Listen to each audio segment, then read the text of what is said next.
Ձեզ բարեկամներ, Փակ TV-ն է եթերում, ողջունում եմ մեր բոլոր ունկնդիրներին, բոլոր նրանց, ովքեր իհարկե այսօր էլ մեր կողքին են։ Մենք այսօր պիտի ասեմ, որ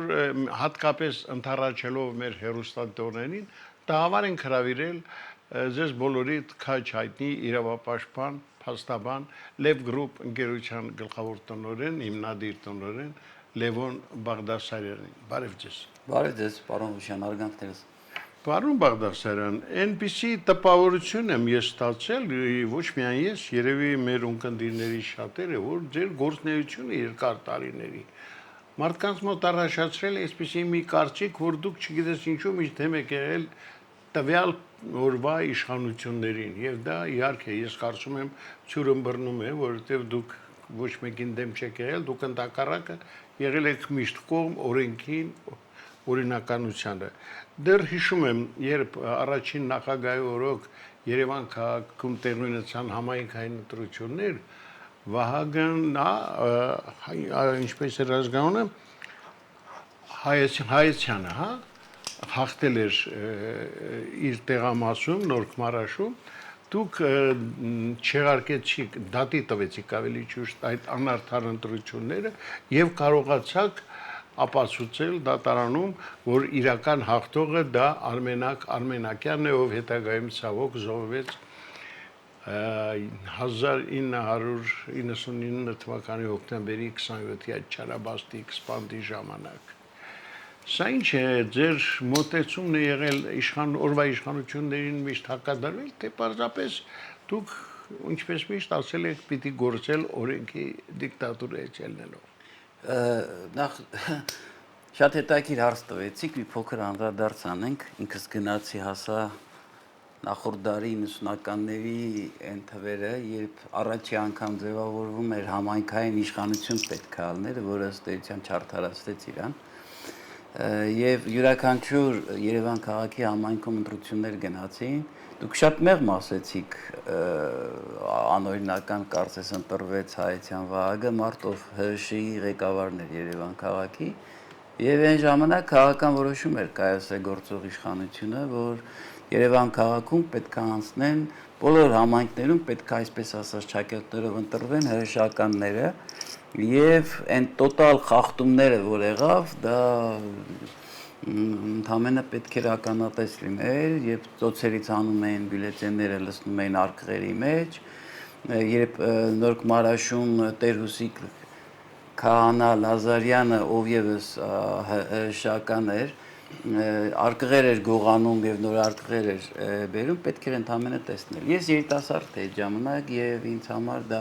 այսպես ասած ստրես էր եւ ես ոչ թե գնացի իշխանության դեմ, ըստ էության գնացի իշխանության դեմ, իհարկե, դա եզակի դեպք էր, երբ վիճարկվեց այն ժամանակ բավական երիտասարդ իրավաբան։ Այո, երիտասարդ եւ իրականում ծանր տարա, որ պետական շահը կարող են ստորադասել բացառապես կուսակցական շահը գլխավոր համարելով, բացարձակ ոչ ՀՇ-ի, ոչ Լևոն Տեր-Պետրոսյանի դեմ ոչինչ չեմ ունեցել, նաեւ հարգանքով եմ լցված հիմնադիր առաջին նախագահի նկատմամբ, բայց այն սիստեմը, այն բանը, որ տոտալ ձևով դրել էին խնդիր, որ պետք է իրանք անցնեն, եւ հավասար լինելով ինքս մոտ կանգնած այդ համայնքին եւ որոշեցի, որ պետքա վիճարկեմ։ Դա չլսված բաներ են տարիներին, ուղղակի ես անկեղծ լինեմ, բախտս բերեց նրանով, որ Նորք Մարաշ համայնքը 4 տեղամաս էր ընդամենը եւ բավականին հեշտ էր այդ խախտումները հանել։ Եվ դուրս եկան խախտումները, էլ կրկնակի քվեարկություններ, էլ արտասահմանում բնակվող անձանց անունի տակ ստորագրված քվեարկողներ, էլ մահացած քվեարկողներ եւ առաջին, այսպես ասած, թողներվի նախադեպ ընտրությունները անվավեր ճանաչելու, որ այնպես թիրախային խփեց, որ էլ ոչ մի բան չկարողանան անեն, հետեւյալն էր։ Այնքան էին լցել, որ 500 պլյուսով Հայեցյան Վահագը անցնում էր Արմենակյանին։ Ես ինձ վրա խնդիր դրեցի, որ 500 պլյուս 1 ձայն հատիկ պետք է ապացուցեն, որ 500 պլյուս 1 ձայն կեղծիք է եղել։ Եվ դա վերցրեցի, քիչ առաջ ասեցի, մահացածների հաշվարկը անելով, կրկնակի քվեարկությունների հաշվարկը անելով, արտասահմանում գտնվող անձանց կողքը ստորագրած հաշվարկը անելով եւ նաեւ մոտ տասնյակի չափով նաև վկաներ հրավիրեցի, ովքեր ականատեսներ պատմեն ինչ ա եղել, եւ արդյունքում ունեցանք տարբերությունը Արմենակյան եւ Հայաստան Վահագի 500+1 էր պայմանական, մոտ 505 անհամապատասխանություն կեղծիք հանեցի եւ դատանին այլ բան չէր մնում։ Ես հիմա սա երկու բառով պատմեցի, բավականին ծանր ա գնացել, բավականին դաժան ա գնացել 90-ական թվականներին դուրս գալ, այսպես ասած, իշխանության քաղաքականության Այն նոր ընտրված։ Այո, բայց ստացվեց, իսկ դուք մեկ օրինակ բերեցիք, նաև մենք երկրորդ նախագահի օրոք Ամեկ պլյուսի հայտնի գործը։ Դուք ասեցիք։ Գիտեք, ես անկեղծ ասած չի հավատում, որ դուք կարող եք այդ գործը շահեք, որտեղ ես լավ ճանաչում եմ, թե երկրորդ նախագահի տարբերություն առաջինի ավելի դաժան մոտեցումներ ունեն։ Այո, ճիշտ նկատեցիք, երկրորդ նախագահի օրոք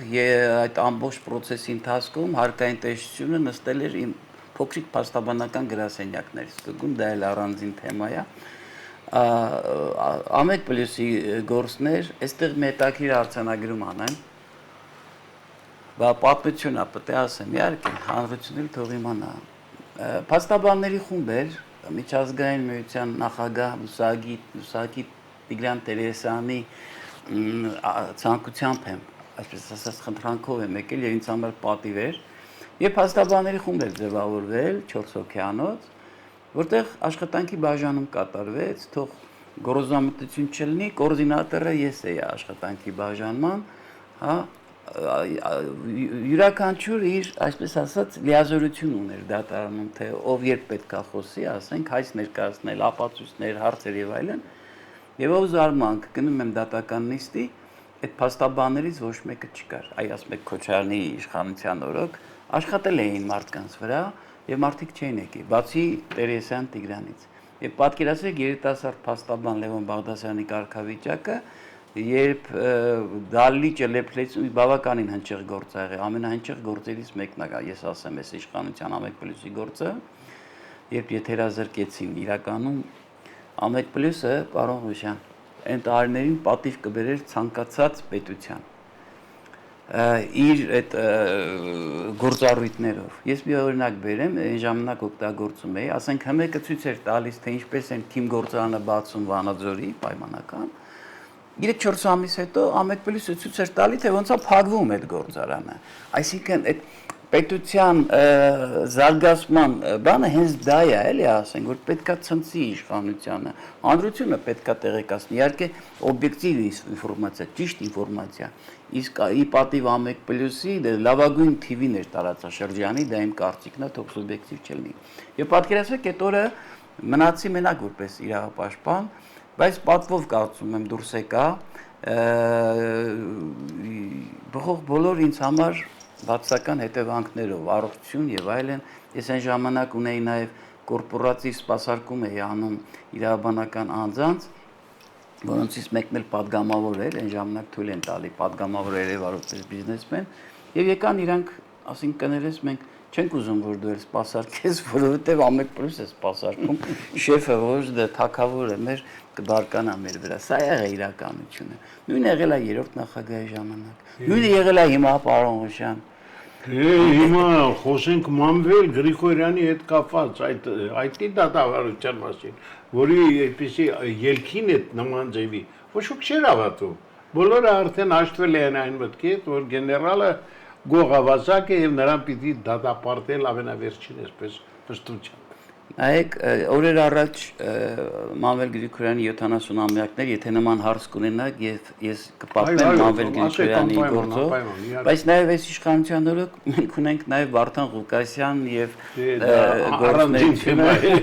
Հա, կարճ ասեմ, որ այո, այս իշխանության ժամանակ եւս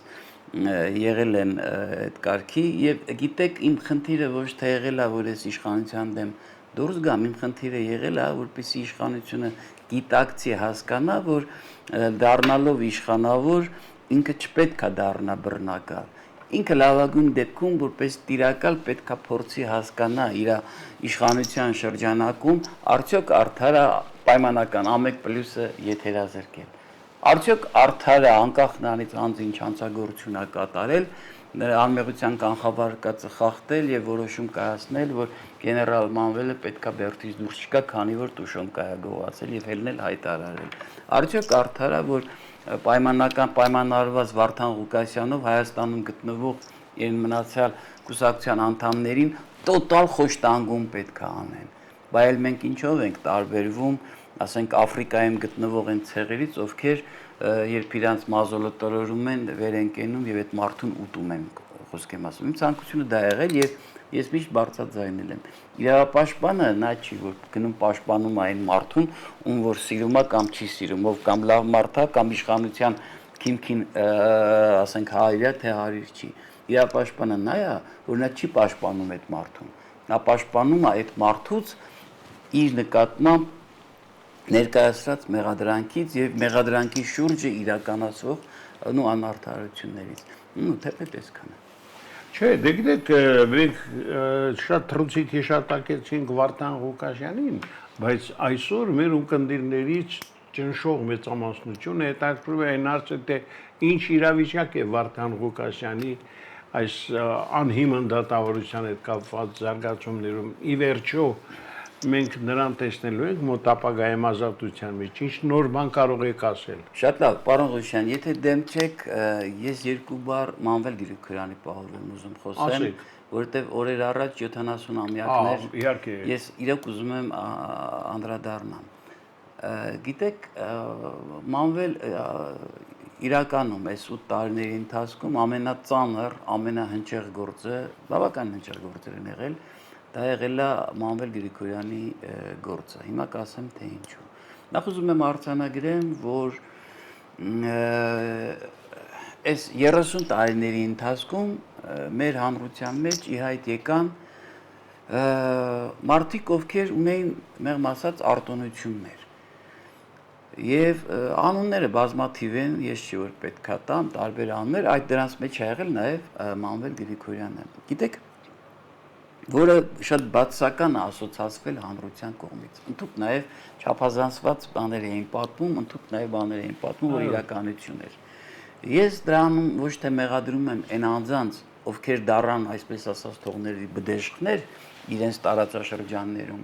Արմավիրում, Սյունիքում, չգիտեմ, Վայոց-Ձորում եւ այլն, Երևանում ինչ չէ, հա, այլ ես մեղադրում եմ տվյալ իշխանությանը, ով ինքը հող նախապատրաստեց, ով ինքը դրեց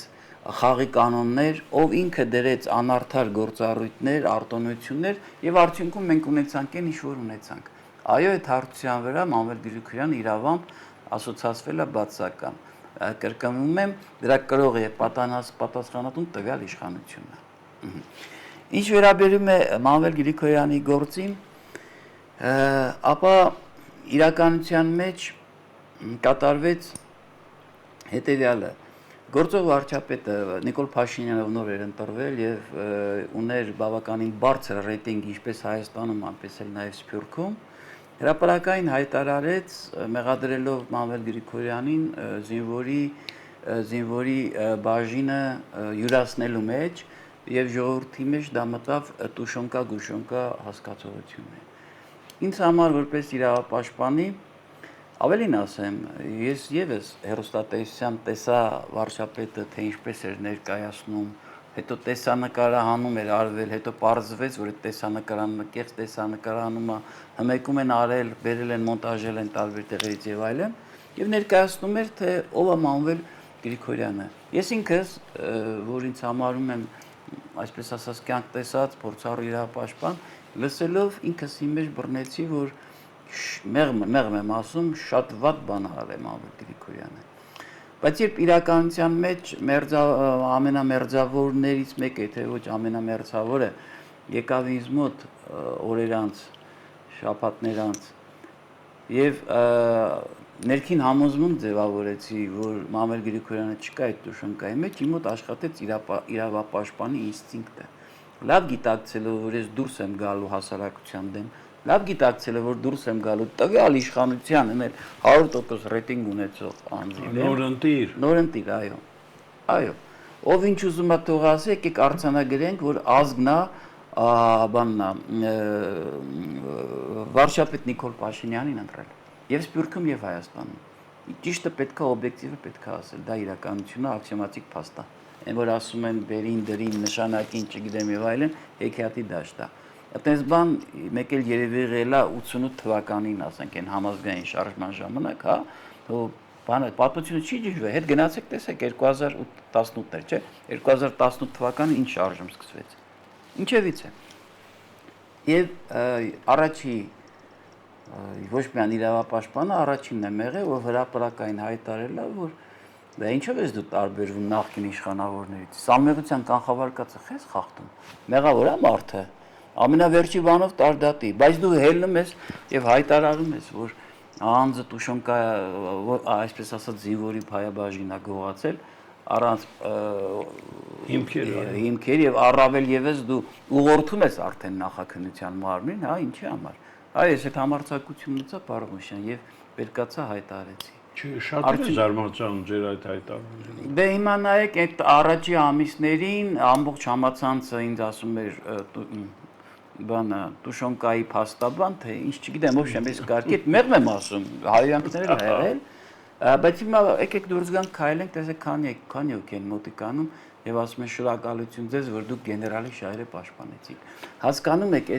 այս արդարադատությունը դնելը սենց ընտրովի փողոցային սարքելը նորից դրա մեղավորի իշխանությունն է եւ կապ չունի դա Նիկոլի իշխանությունն է, թե ասենք Քոչարյանի կամ Սերժի իշխանությունն է։ Իշխանությունն է բերում այտենց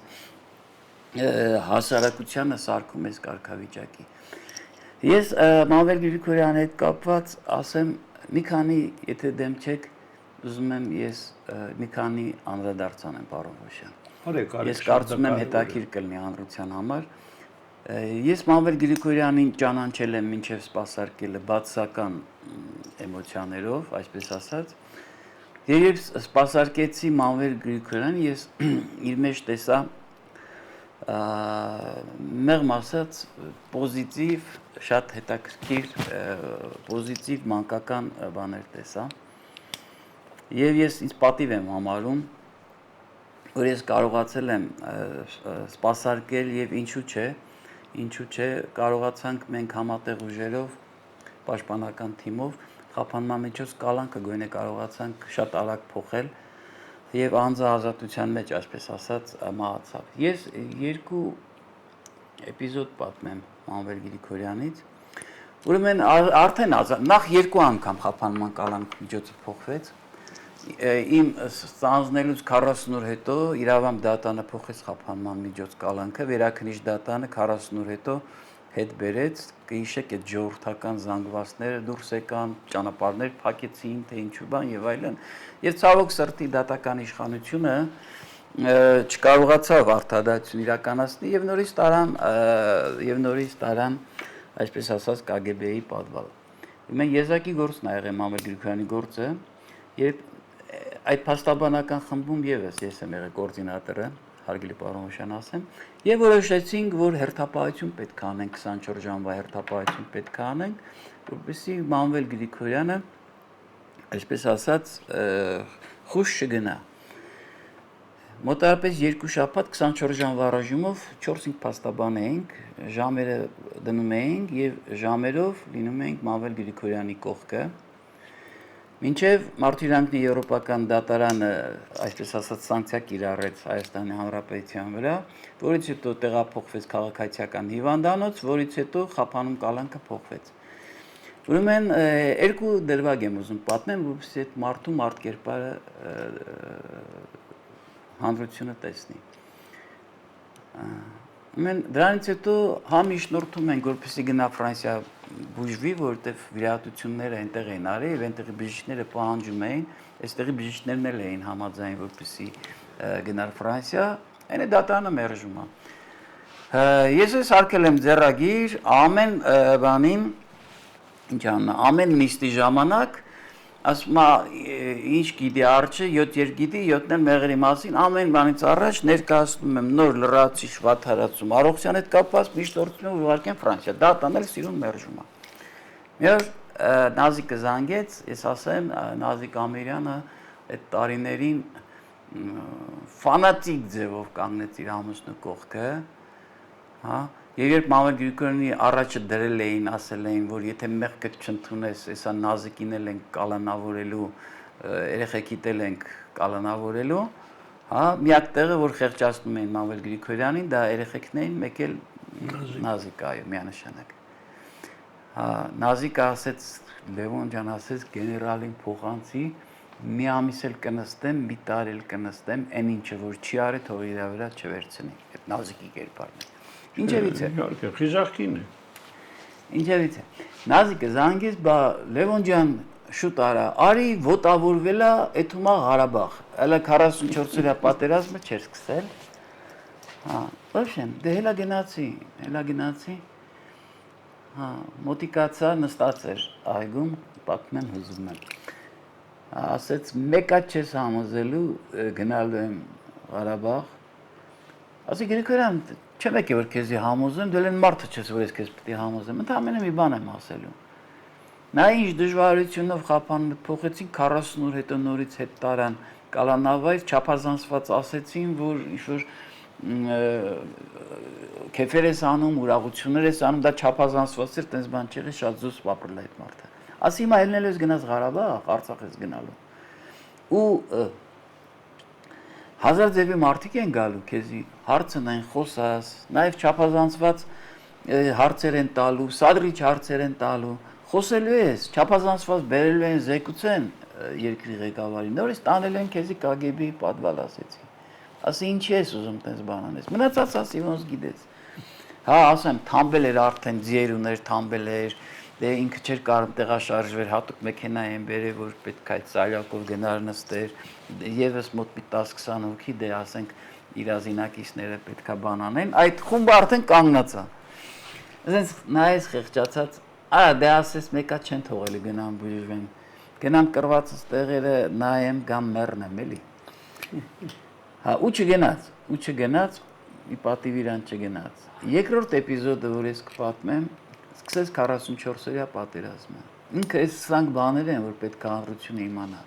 Շատերի մոտ Մանվել Գրիգորյանը հրեշիկ կերպար ունի, շատերի մոտ հերոսի կերպար ունի, բայց իրականությունը դա եւ ցավով արձանագրեն պարոն Հոշյան, որ մեր ազգի մեջ մարդը պետք է մեռնի, անցնի մի 50-100 տարի, որ նոր հերոսացնեն։ Դրա տիպիկ օրինակ է եղել է Մժդե, եղել է Ամրանիկը եւ այլն։ Հիմա այս բան չխորանամ դրա վրա։ Ինչևից է սկսվեց 44-օրյա պատերազմը, Մանվել Գրիգորյանը ինձի հանգիստ չի տալի, ժամում 2-3 անգամ զանգում է։ Շուտ արա, միջնորդություն արա, որ դատանը թույլատրի գնամ Արցախ։ Ինչևից է դատանը թույլատրեց, այն եզակի համար անձանցից մեկն էր, այն թվերին կհիշեք, նախկին գեներալները գնում էին, 5 օր մնում էին, տեսնում էին չեն արժանանում ինչ-որ բանի եւ հետ էին գալիս։ Մանվել Գրիգորյանը այն ձևի համար էր, որ 3-4-5 օր հետո ոչ մեկ կոնտակտի չէր ուզում դուրս գար, գնաց ինքը բան, Արցախ գնաց, Շուշի, մոտ 20-30 հոգով, ես էլ իր այդ։ Նաև լուսահոգի Արսեն Մկրտչյանը փաստաբան։ Եվ մի քանի օր հետո ոչ ավել, ոչ պակաս կառավարությունը թույլատրեց, որ Գրիգորյանը պետքա զինվի իր խմբով, եթե հետաքրքիր չի շարունակեմ, պարոն։ Իհարկե, շատ կարևոր է։ Պետքա զինվի, սա պատմությունն է, յուրաքանչյուրը պետքա իմանա։ Այո, մանավանդ Անձով սալյակով էր տեղափոխվում եւ օրը 5-6 անգամ բժշկական միջամտություններ, ես հիմա կասեմ, հետո ես իրան ինչ կերպարով տեսա։ Ուրեմն թույլատրեցին, որպեսզի Արցախում նա մնա, զենք տվեցին եւ 30-40 հոգյանոց խումբը 5 օր հետո դարձավ մոտ 400-500 հոգյանոց։ Առաջի անգամ, որ գնացինք Շուշիում էր ինքը նստավայր այնտեղեր, իրականում Շուշին շատ տխուր տպավորություն թողեց, դե պատերազմ էր, ոբշեմ եւ այլն։ Շատ մռայլ։ Հաջորդ ուրբաթ օրը, որ ես գնացի, ես տեսա Շուշիում արդեն պտտվում են զինվորական մեքենաներ, Մանվել Գրիգորյանի մեքենաները հերթապահություն էին անում, պարոն Հոշյան ջան։ Ես տեսա արդեն ոնց որ զինվորական քաղաք, որտեղ մարդիկ ապրում են զինվորական կյանքով։ Տարբերությունը հարյուրաշրջան էր։ Շարունակությունը լսեք։ Այդ ընթացքում գեներալի զինվորները նկատում են, որ Շուշի քաղաքում ինչ-որ տարօրինակ մարդիկ են քայլում, շատ տարօրինակ ձևով, սենց նայում են շենքերին, նայում են, հետո հանում են մի հատ բլոկնոտ ինչ-որ բան են գրում, ասենք, հա, եւ ձերբակալում են, պարզվում է, որ դրանք հայերեն խոսացող ադրբեջանցիներ են, ովքեր գալիս են քաղաք եւ սենց տեսնում են, ման են գալի, տեսնում են, որ շենքի բալկոնչիկում, պատշգամբում լվացք կա փռած, որ շենքում լույս է վառում, ֆիքսում են այդ շենքերը եւ գիշերը, այսպես ասած, թշնամին, ոսոխը ռմբակոծում է հենց այդ ֆիքսած շենքերը։ Առաջի բանը, որ բացահայտում եմ Մանվել Գրիգորյան, դա է, ասեմ ավելին, այդ ժամանակ նաեւ հատուկ շնորհակալություն ստացավ ազգային անվտանգության ծառայության կողմից, քանի որ իրոք բացահայտել են, այսպես ասած, այդ խումբը։ Երկրորդը, որ կուզեմ պատմեմ, որ երևի առաջի անգամ է հրապարակային հնչում։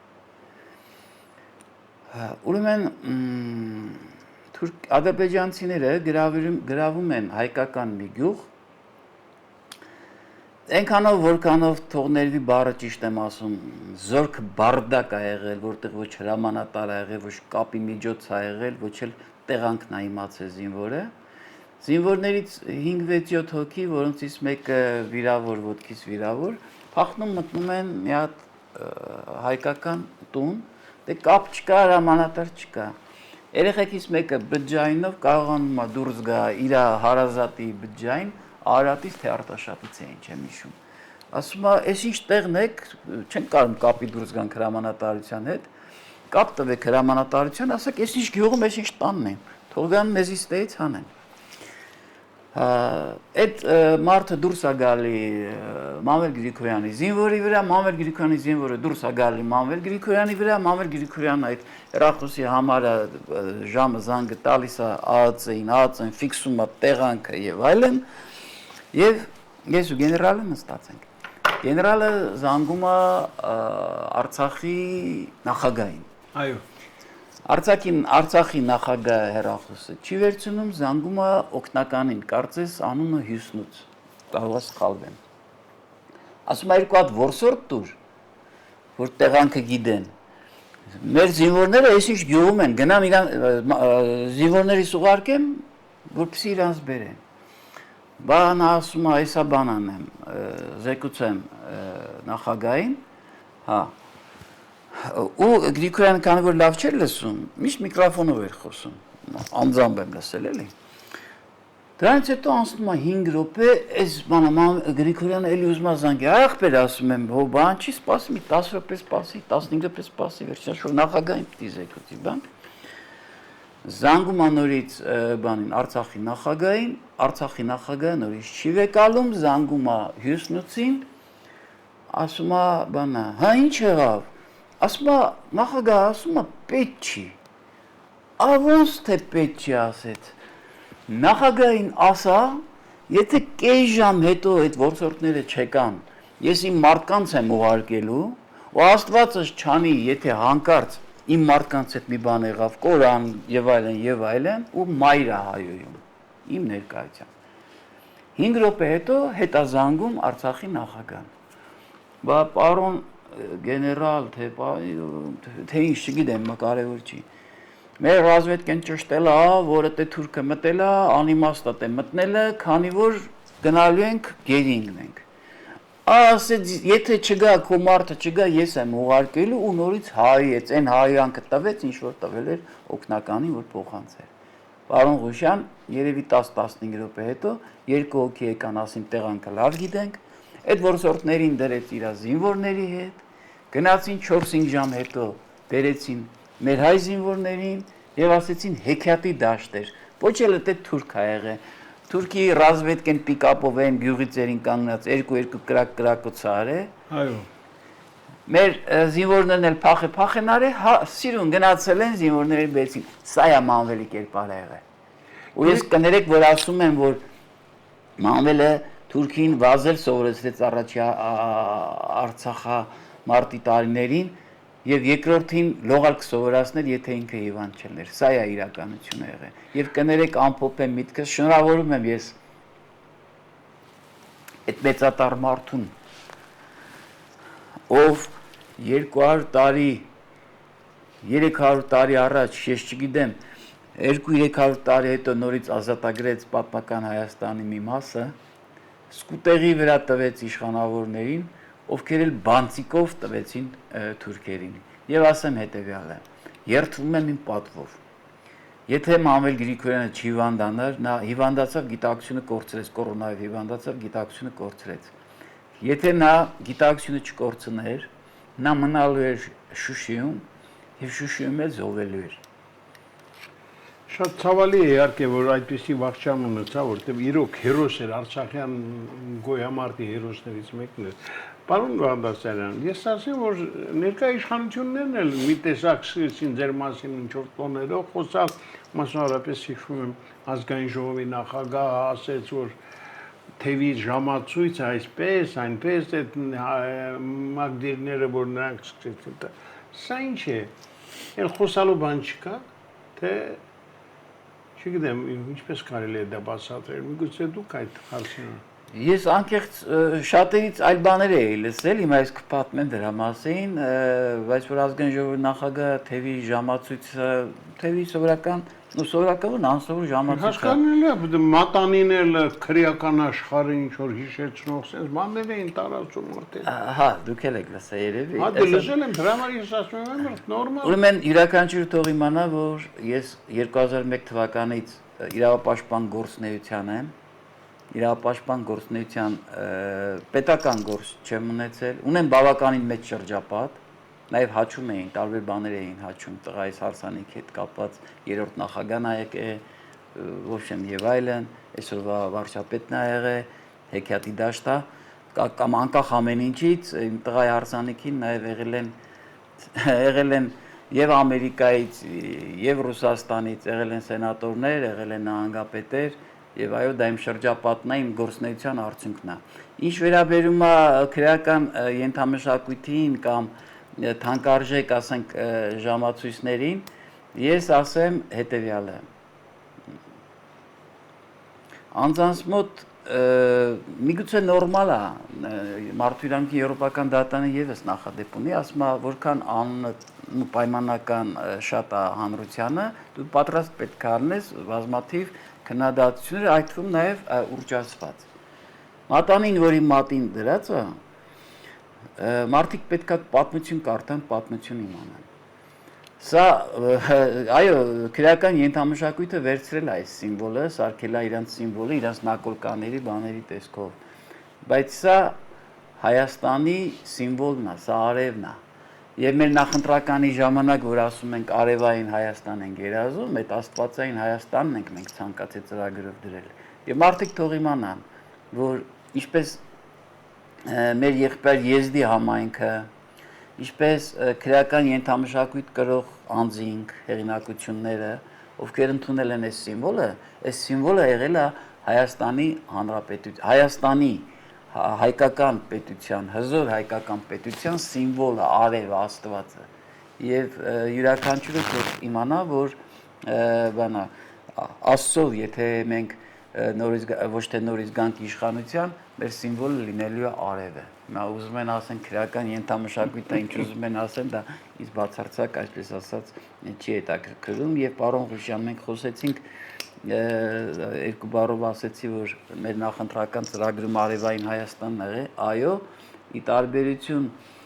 ազգային ժողով անցած նախկինների եւ ներկայի, այսպես ասած, հա, մենք մտանք լրիվ բաց ձևով, ազնիվ ձևով եւ հայտարարեցինք օրենքի դիկտատուրա։ Հիմա էլ եմ հայտարարում գալի օրը եւ հանրությունը գիտակցել է, որ առանց սանիտարական մաքրման մոռացեք որ մենք կարող ենք առաջ գնալ եւ բացառապես միասնական ուժերով պետք է առաջ գնալ։ Ես ասեմ, որ ժամանակն է խոսենք Վարդան Ղուկասյանի մասին, երբեք նրան տեսնելու, շատերը ասում են ինչ եք մոռացել Վարդան Ղուկասյանին, եթե չեք տրամադրում։ Վարդան Ղուկասյանն այն անձը չի, որ պետք է մոռացվի, Վարդան Ղուկասյանն իր առողջության հաշվին այս տարիների ընթացքում դուրս եկավ տարբեր կլանների դեմ տարբեր պետական լիազոր մարմինների դեմ հանուն քաղաքացու, որտեղ քաղաքացու իրավունքը խախտված էր, Վարդան Ղուկասյանը կներեք անմեղսունակ չէր, որ պետք է հելնի, ասենք մի մարդով նաև ունի որոշակի հարգանք շրջապատ եւ այլն, անուն օլիգարխ կդնենք, անունը պաշտոնյա կդնենք, ելնի հայ։ Ինչ էր անում Վարդան Ղուկասյանը։ Տասնյակներով, հարներով մարդիկ դիմում էին, ասում են, «Էս ինչ հարթության վրա մենք խնդիր ունենք, տասնյակ տարիներ դիմել ենք պետական մարմնի ոչ մի բան չեն անում, դատան ոչ մի բան չի անում»։ Վարդան Ղուկասյանը դուրս էր գալիս չինովնիկի վրա, ասում էր, «Քեզ ժամկետ եմ տալի, այսքան օրում արա»։ Չէր անում, իհարկե խոսույթը բավականին մեղմ եմ ասում կոպիտ կոշտ խոսույթով հայում էր այդ մարդուն։ Սա է Վարդան Ղուկասյանի կերպարը եղել։ Այսօր Վարդան Ղուկասյանը, որ առանց մեղադրանքի 1.5 տարի նստած է բանտում, նստած է մենակ դրա համար։ Նստած է մենակ դրա համար, որովհետև տարածաշրջանում տարբեր գործառույթներ գործողություններ գնում։ Ինչ վերաբերում է Վարդան Ղուկասյանի գործին։ Հրապարակային հայտարարություն եմ արել, կարծես պարոն Ղուկասյանն էլ հայտարարեց, որ այն դատական ակտը վերջնական, որը որոշել են, որ պետք է արտաքսեն Ամերիկայի Միացյալ Նահանգներից, վերադաս դատարանը չեղարկել է եւ ուղարկել է նոր քննության։ Ես հայտարարում եմ պաշտոնապես։ Չեմ հավատում ես այն դատարանին, որը քննում է Վարդան Ղուկասյանի գործը, բայց միևնույն ժամանակ պաշտոնապես հայտարարում եմ։ Վարդան Ղուկասյանը շուտով լինելու է ազատության մեջ։ Ինչ եմ պաշտոնական հայտարարում, որովհետեւ այն ամենավերջի սահմանը արդեն դրած է եւ այո փաստաբանական խումբը շատ ակտիվ աշխատում է, 2-3 ճակատով էլ աշխատում ենք, այդ 2-3 ճակատների մեկում հաստատ բանը լույսը լինելու է եւ Վարդան Ղուկասյանը հարգելի հետաքրքրու անձինք Վարդան Ղուկասյանը լինելու է ազատության մեջ։ Վարդան Ղուկասյանի նկատմամբ չկա մեղադրանք, առանց մեղադրանքի անձը հանիրավի նստած է եւ դրա պատասխանել այդ կառավարությունը վաղը տալու է։ Եվ շնորհակալ եմ, պարոն Բաղդասարյան, կարծում եմ առաջիկայում առիթ կլինի նոր հանդիպումների։ Սիրելի բարեկամներ, հիշեցնեմ, որ մենք այսօր հյուրընկալել ենք մեր ճանաչված իրավապաշտպաններից, փաստաբաններից մեկին Լևոն Բաղդասարյանին, ով միշտ հետաքրքիր ինֆորմացիա է հաղորդում մեր օրերում կատարվող կարևոր իրադարձությունների մասին։ Այսօր այսքանը, ցտեսություն։